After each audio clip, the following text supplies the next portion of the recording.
Some days the loneliness overwhelmed her so much she wished the ground would open up and swallow her.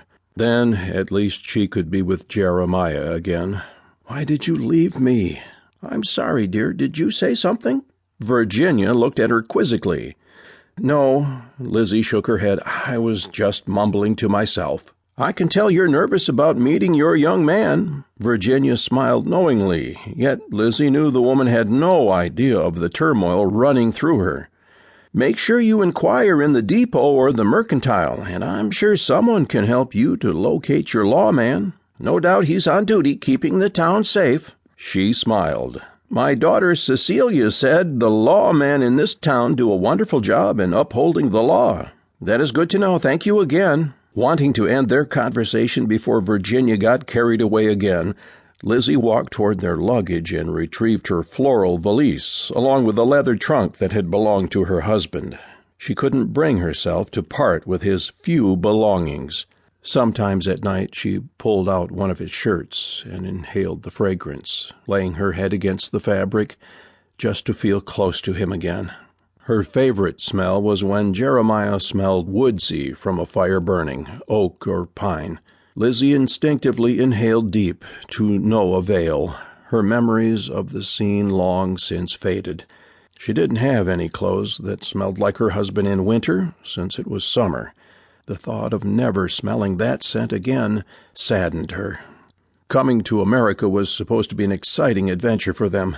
Instead, it turned out to be a nightmare for her, one she desperately wished she could wake up from.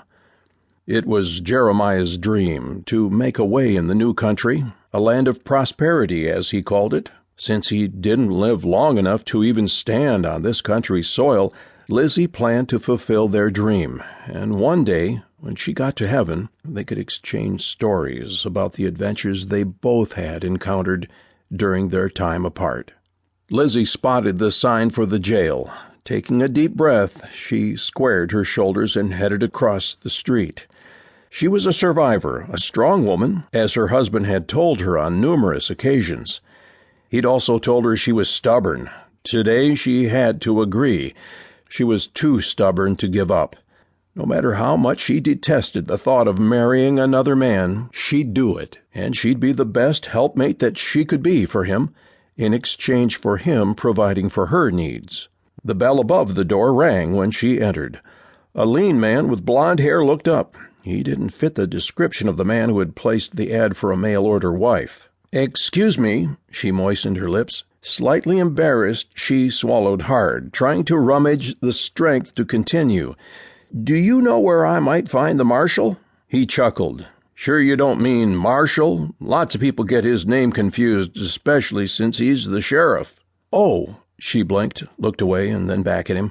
"He always signed his letters with an extra L. I thought perhaps it was just a misspelling." Her cheeks warmed. "He said he was a lawman. I assumed that was his position." "That's all right, ma'am." He smiled and stood, coming around his desk to greet her.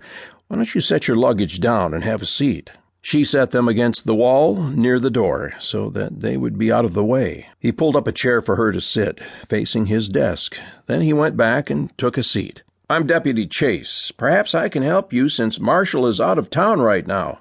Lizzie sat down, feeling as if her heart had plummeted with her body. "When will he be back?"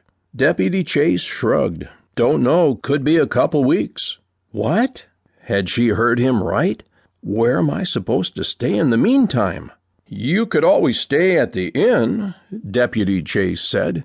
"You look a bit flushed. Are you sure I can't help you?" "Perhaps if you told me what the problem is." "He's my fiancé."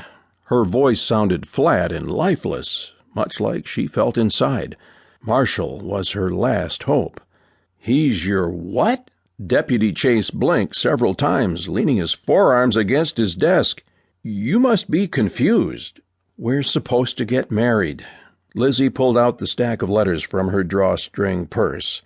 "He sent me these letters. I was hoping to stay at his place upon my arrival." "May I?" Deputy Chase reached across the desk and took the correspondence from her. He opened up a couple of the letters, shaking his head as he read. "I don't know what to say."